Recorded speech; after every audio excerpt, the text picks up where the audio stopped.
grandpa set a foundation, dad built on the foundation, you're continuing to build on that foundation. What are some of the difficulties that happen there? Listen, the reality is there's definitely some businesses out there where kids go work in the family business. They got the white glove their entire life and they're sitting behind a desk all day getting stuff done. However, the reality of a lot of family businesses is that the son or the daughter coming up into the business has a beautiful vision for the company of where it needs to go for the next 20, 30, 40 years. So some of the things that I had to learn is what is hard work, because not only do I see my boss every single day, but it's also my father. So now it's like my dad knows if I'm not working hard enough and these different Absolutely. things. So it's almost if I was raised in this way and because of the mentality I was raised in, my standards were actually higher than working for a boss because I think it's every child's dream to make their parents happy. Absolutely. You don't want to upset dad. Yeah. Upsetting a boss is one thing. Upsetting dad is totally different. Welcome to the Landlife Podcast with your host, PJ Riley.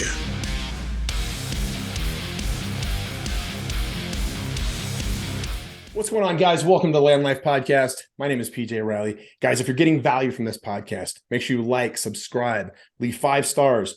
Do me a solid on iTunes and Spotify. If you're listening to this, pause it right now. Go down there, write maybe a quick one-liner. Hey, podcast guest today was awesome. Patrick provided me with so much cool information. Something like that. Nothing crazy. Just write a little quick line there, and it helps out a ton.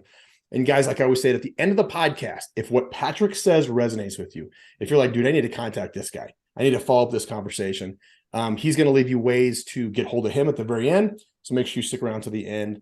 Yeah. Oh, one thing I want to add in here too. I always like to thank somebody or like give a shout out to people as we start out the podcast. Both Patrick and I know a guy named Ron Nussbaum. He runs a company called Nut Nest. If you do have if you're a contractor or have any sort of construction business, you just need help kind of putting everything together, contact him. He's got a really cool business that can help you out. Yeah. So Patrick, how's it going, man? It's going great, man. It's a beautiful Wednesday. Actually, it's a little bit cloudy out, but it's Where still are an you? amazing day. I'm out of New York, so we're just Westchester County, which is just north of New York City. Okay. It's a great place, yeah. Nice, nice. New York. Yeah. Because we have snow and ice right now here in Denver. What do you guys got? Dude, New York's been a weird winter, man. We've had like 2 snowstorms, and I don't even want to call them storms. It Really? snowed. We probably got like 4 inches this year, maybe. Wow. We're for the audience, we're approaching the end of February right now, and it's 42 degrees out, and it's been raining for the last week. Like really, like abnormal for where we're at in New York. And Yeah. last week there was 3 days of like 60 degrees. No So kidding. anomaly winter In right the now. winter in New York. Yeah, it's so weird. Like I have to tell clients like, "Oh yeah, like when the ground defrosts in the spring," and then I'm like, "Wait, the ground's not even frozen and it's January and February." Yeah, it's Oh no! Don't tell the conspiracy guys that'll be global warming or oh, I clothing know. or whatever it happens to be this year. All Yeah. right, Patrick. So you run Monumentus Building. You're a general contracting company. You're a third generation contractor. Kind of let us know who you are. Kind of what got you to the point we're at right now. Yeah, so I mean, I'm a younger guy. Some of the audience can see on video. I'm 27. Damn kids. Yeah, I'm a kid, right? For a lot of you guys. Third generation. My grandfather does construction. On my dad's side, that whole side was really construction. My mom's side, my grandfather was a truck driver for years. He's in his late 60s remodeling his kitchen by himself right now. Wow. And my dad actually owns a general construction company that's still going on today. So, in my veins, I always like to say this because it's true. Like I was in the excavator on my dad's lap when I was a baby. Like Wow. this was it. I was Tonka trucks and everything. So, that was my upbringing. 6th grade, started sweeping floors, going through the business, doing the labor side of it. Um, you know, Blessed on my end, what a lot of people don't realize is that contractors and builders can be very successful. They just don't act like it. So my father was actually able to pay for my entire college. That came with like you better get good grades. So I know some of the audience knows we're on RTA together. So what Yeah. does good grades mean to us? is that I was getting 4.0s, right? Nice. Got my engineering degree, realized that I wanted to get back into construction, worked in Manhattan doing commercial constructions on fun projects like Apple on Fifth Ave and No Simon kidding. Schuster. Yeah, so some really crazy projects with $1 million elevator and $1 million staircase. And so I learned a whole bunch there. Pandemic happened, decided that the city wasn't really where I wanted to be. And that was kind of the jump start to say, hey, listen, let's get out now. I don't want to be here. Went to work with my father for a couple years. The pandemic was an interesting time. My father decided to take a little bit of time off, rightfully so. He's been working his entire life. I took over a lot of the higher level ownership management of the company and learned a whole bunch, got my teeth kicked in a whole bunch, made a whole bunch of mistakes. But eventually, after a couple of years, my father really wanted to get back into the business and go back into what, his company that he owned. We started knocking heads a little bit. Father, son, family business. I always like to say we probably argued a lot because we're the same person at different stages in our life, right? Yeah. So to salvage our father-son relationship, which we absolutely did, I said, hey, I stepped away and I opened my own company where I'm at right now, Momentous Building, kind of to be the icon and be the shining light for the construction industry, hopefully help some homeowners out. I'm here to help contractors out too, to elevate the industry, because I believe a rising tide raises all ships. So if we can get better, listen, I think that's better for everybody. And that brings us into right now. We're rocking and rolling 2 years in the business, and got excited for 2023. That's awesome. So we talked about this a little bit before, but I want to ask you, so third generation. Now, a lot of people would hear that and think, oh, it's got to be real easy. He probably shows up, has people serve him breakfast and dinner, and he doesn't do any of the real work. But that's not really how it works, right? Grandpa set a foundation, dad built on the foundation. You're continuing to build on that foundation, right? Now, what about the difficulties? There had to be some sort of difficulty. This was not like silver spoon type deal. What are some of the difficulties that happen there?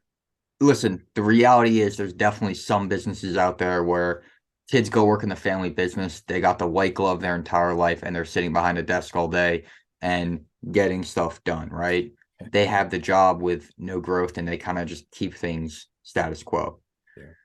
However, the reality of a lot of family businesses is that the son or the daughter coming up into the business has a beautiful vision for the company of where it needs to go for the next 20, 30, 40 years. And that also requires taking a step away from the previous generation's vision of the business, right? There's tons of guys in Arete that can attest to this, where now they're growing the company far beyond where their parents had it. And what that means is that, like, hey, listen, I was raised blue collar. I didn't go out, my friends growing up in middle school and high school, they had jobs, right? Jobs. They were camp counselors. I was on the job site sweeping floors in 6th grade, right? I was expected to be carrying cinder blocks. I was expected to put in work. Like, I was expected to be there at 7:30, 8 o'clock, right? Now, I was very young. I have a great father. He would bring me lunch. Like, this isn't an abusive relationship, but like, I don't want people to think that I had an amazing upbringing, but the work was expected.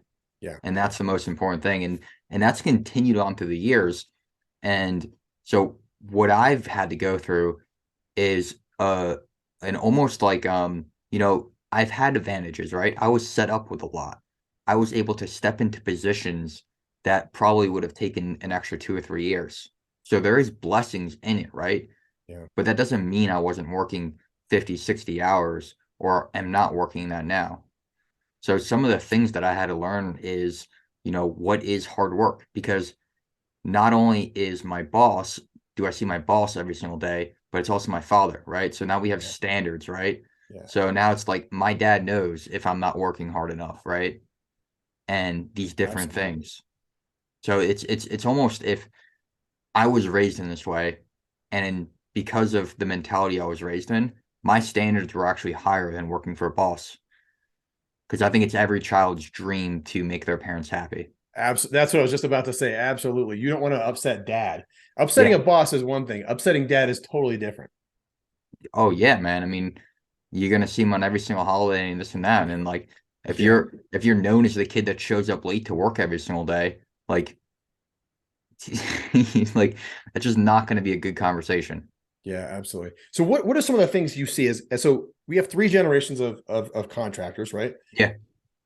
Obviously the way business is done changes, right? It Hmm. changes probably significantly. What are some of the things when you took over that business? Were you like were some of the things outdated that they were doing previously? Yeah. And kind of what do you see as the previous generation versus today's generation in your industry? So the construction industry, right, is the oldest trade in the entire universe, right? I mean, Jesus with the carpenter, like it's there, right? So the problem with that though is the introduction of technology, right? So all of a sudden the contractor's job went from, being on the job site and just building, right? And if you're a manager, you're managing, but you're still building. You're on the job site, and it's labor, and it's just literally the construction aspect to it, right? And then we brought in this whole nother dynamic of cell phones, emails, technology, and each year it can get a lot more complicated, right? If you don't stay on top of it. So in the last 20 years, right? 25 years, we've introduced the cell phone. Okay, now you have to make phone calls. Now you're texting homeowners and clients. Now you're emailing homeowners and clients. Now you're having electronic spreadsheets doing these budgets in PDF formats. And you now, where my job is, right? I have to be the expert builder to know how to frame waterproof building codes, proper way to set screws, all these different things, the science behind building, making sure the right vapor barriers there and the building sciences. But then I also have to be an expert in technology, right? Yeah. Like I joke about it. Like I'm a videography company that does construction because like I have to know how to do those different things. So we Yeah. added this a whole nother portion on the construction industry to service the client. It's all about better service to the client. So over the generations, to answer your question, from my grandfather in construction, it didn't really change that much to when my father started construction, right? Because there was really just no leap in electronic technology. Absolutely. But when I stepped into the business, right, a lot of times, especially in construction, because it is so blue collar it's expected from the clients, to be quite honest, that there wasn't a development of technology in the company. So emails were far and few between. Updates were far and few between. It's like, hey, listen, I just want to shake your hand for this contract. Like, I don't even want to sign anything, right? But, a great saying is that we're not competing against other people in our business. We're competing against the last great experience our client had. Yes. So, yeah, like our clients are used to Amazon. They're used to working with Apple. And whether they think can see it or not, they expect the same thing from their contractor. Absolutely. Okay. So, So how do you differentiate yourself then from the next guy? So there's so much new technology, right? yeah, So I mean, I can if I want if I want a bathroom fix, I'm going to pop on Google, right? Bathroom repair near yeah, me. Boom, there's three guys.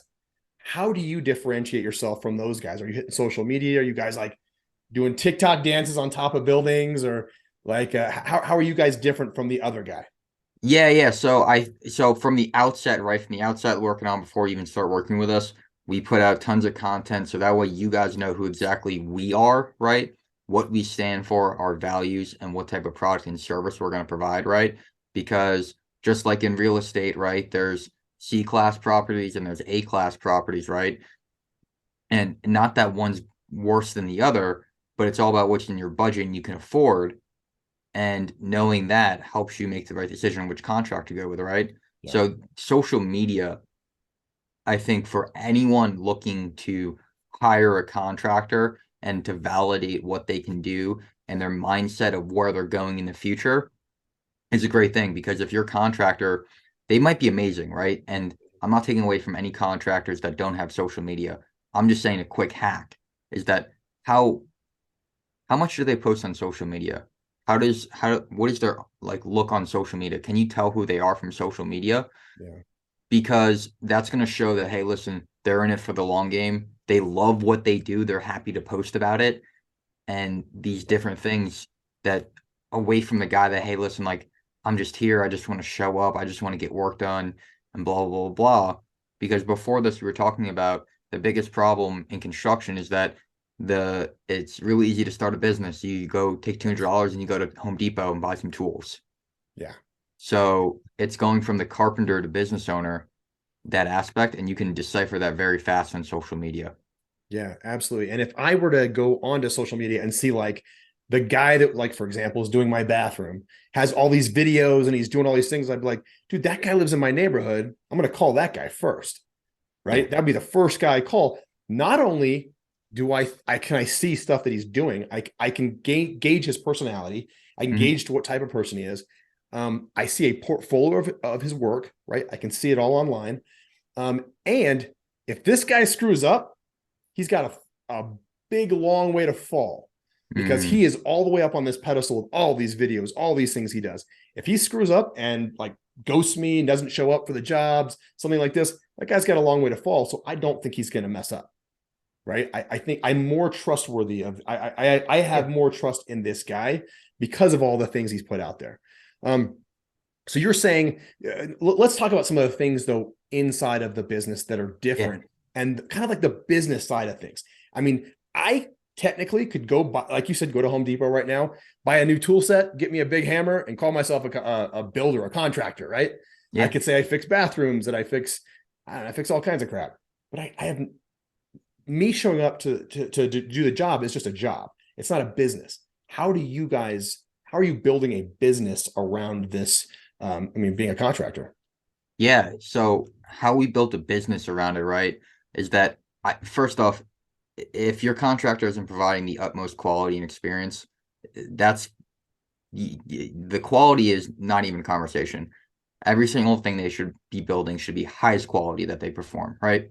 So with that being aside, because that's easy, right? Yeah. Really easy to go on YouTube and make something look pretty, to be honest. 2 years, YouTube, you're good to go. Wow. The most important thing, especially with technology these days, is the customer experience of the construction project from the very time that first meeting to the very end, and then quite frankly, the perpetual relationship after. And that experience involves correct communication, correct organization, and building a relationship during the actual project, right? Yeah. So communication, do you know what's going on every single day? Are your bills organized? Are the emails or whatever communication platform conveying the right information so you know what's going on your $500,000 or $25,000 bathroom, right? That experience of how you feel is the most important thing, because when your bathroom is done and it looks pretty, which 90% of the time or 99% of the time, it always comes out great. It always looks great. Yeah. Right. But what's your first memory? The first memory is like, God, like the contractor put a lien on my property. He took 3 months extra to finish because he forgot to order the fixtures and this and that. And there was that day where like my dog got a nail in his foot because he never swept up the floor. And like that stains your that stains your brand new project, right? It's like instead of thinking about like cooking your first meal with your kids, you're like, I'm cooking my first meal with my kids and like having to look at my dog with like the scar on his foot. Yeah. Right. Yeah. And it stains you from there on. Yeah. Okay. So I'll give you an example. We kind of talked about this a little bit. Same thing happened to me. So I call a contractor. I Google search a guy, right? Find a company. They seem to be fairly reputable. They come to do a bathroom for me, right? They redo the whole bathroom. On the surface, it looks really nice. Like you said, it looks great. 2 weeks go by, kids are taking baths, wife's taking a bath in this nice new bathtub. It's bigger than the last one, so it's kind of cool. They really like it. And I noticed downstairs, we don't go to this bathroom downstairs in my house. It's just very rarely used. I look up and it looks like the wall is melting. The whole wall looks like it's melting. So I look up, I touch it and it falls through. So I look up and there is water that has been accumulating since they put that bathtub in. What happened was they forgot you have the overflow drain on a bathtub. They didn't put any sort of cap or any sort of anything on the back of it. It was just wide open. So all the water in that bathtub is pouring out into my walls. So I go in there and I open up these walls. I cut them open myself, and I look up and there's water damage everywhere. It's just a mess. It's horrible. Now, here's where the company could have done a great job, right? They could have said, hey, we'll have somebody out there right now, tomorrow. We'll get somebody out there right away. Don't worry about it. So I'm sending them videos of water pouring into my walls. And they didn't do that. It took them 2 months to fix the walls, to put something on the back of the bathtub, which I thought should have been day one, fix the bathtub first. But so in that example, how would you have handled that situation? How would you guys have handled that had something like that happen? I would have been there, like within like a couple hours, right? You could have sent me that video at 7 o'clock at night. I would have been there at 8, right? Yeah. And we would have been, I personally, as the business owner, would have been there fixing it, regardless if my trades couldn't be there. Because that's just what needs to happen, right? Like you have a family. You're living there. I mean, there's so many different conditions that can crop up. Like as soon as you get water into your home, right? Mold can occur in 24 to 48 hours. Oh yeah, there was mold. Yeah. So it happens really, really fast. We need to attack that problem really fast. We need to get it dried. We need to assess the situation. And listen, as these projects get bigger and bigger and bigger, there's more and more steps to this. There's more involved. There's a lot of people working on it. Mistakes can happen, and guess what? They do happen, right? Like maybe that was an apprentice that was supposed to be doing the plumbing for the tub, right?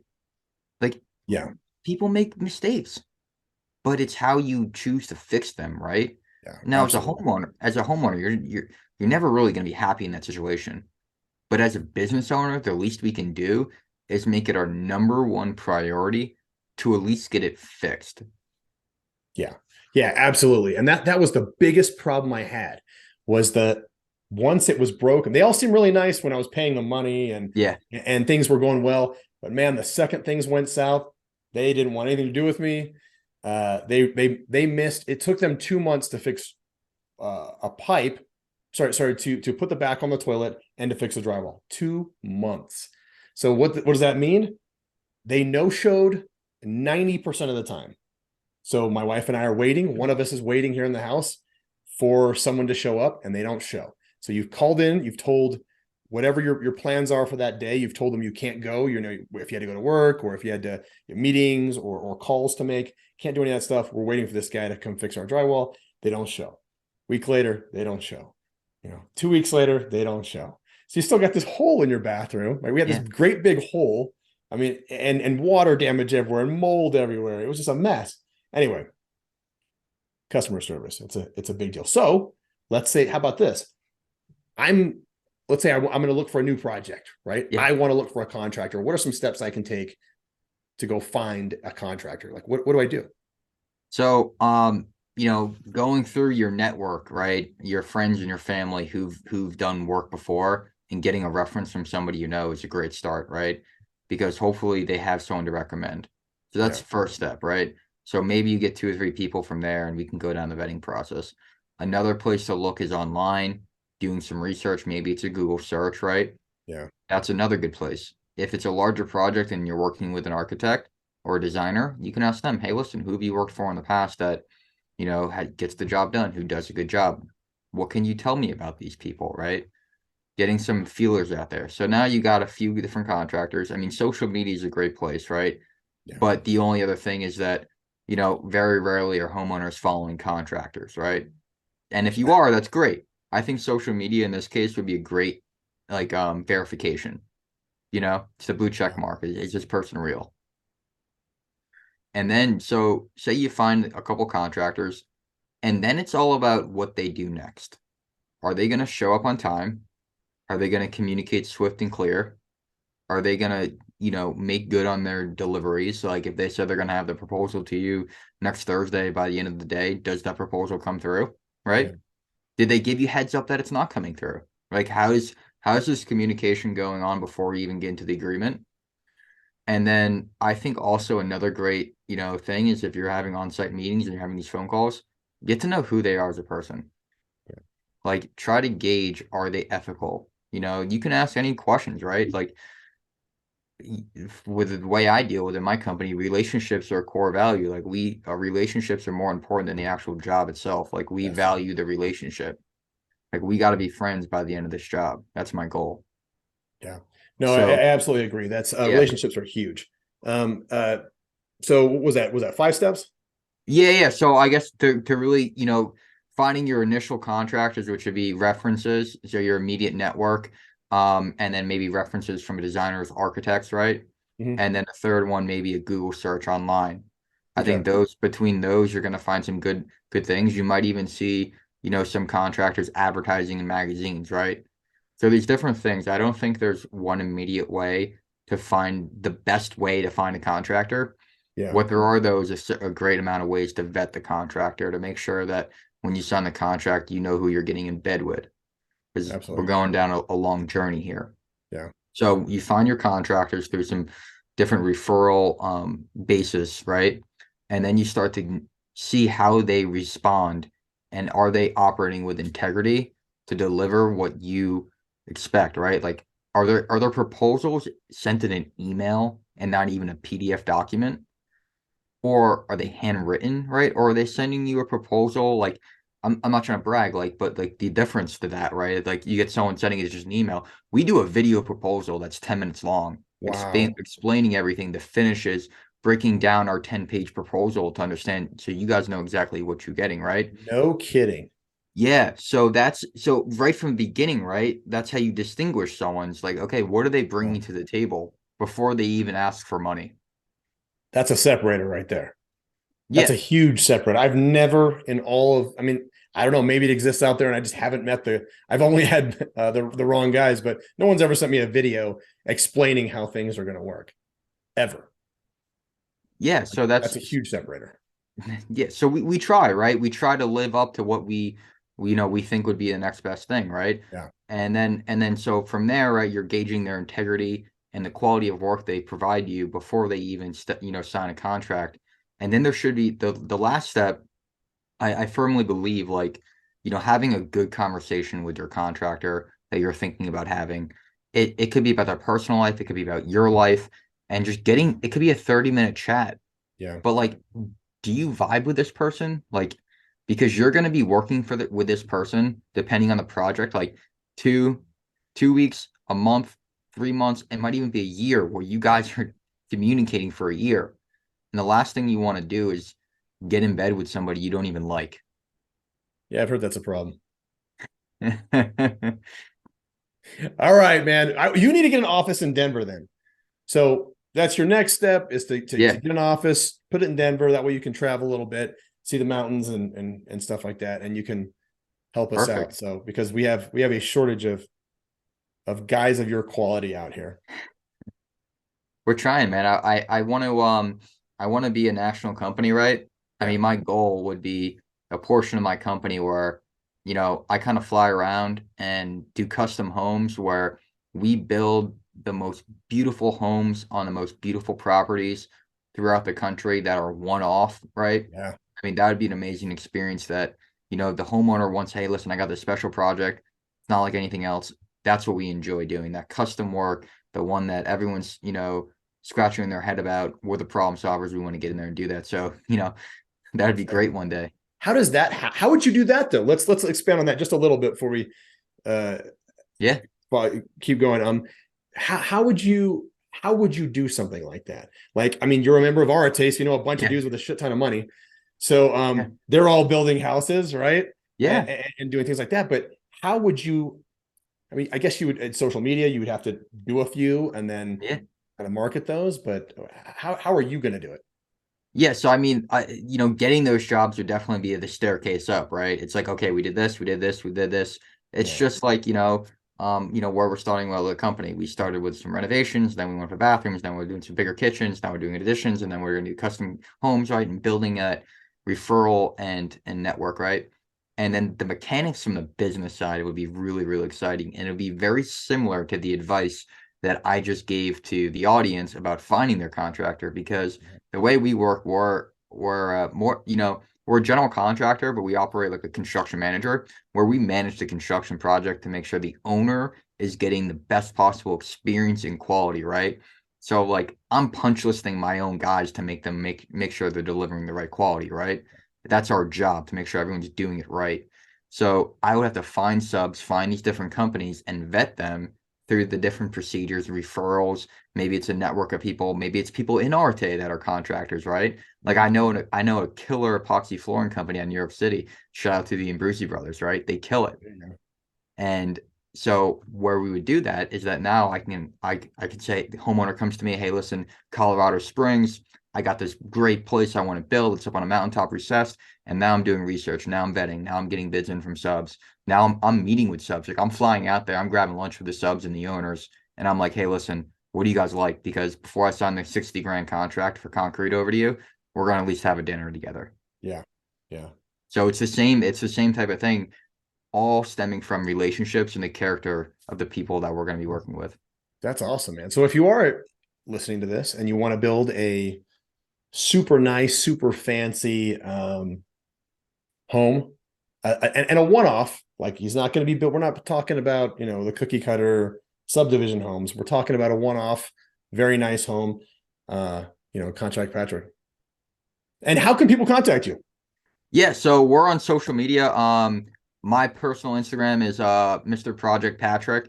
We're on YouTube at Momentous Building. We're growing our social media. We're dialing in our systems and trying to really give that great product to make sure that our clients and our audience really get to know who we are, right? Yeah. And that's awesome. So those are our two main platforms. We're on Instagram. I'm on LinkedIn too at Patrick Robertson.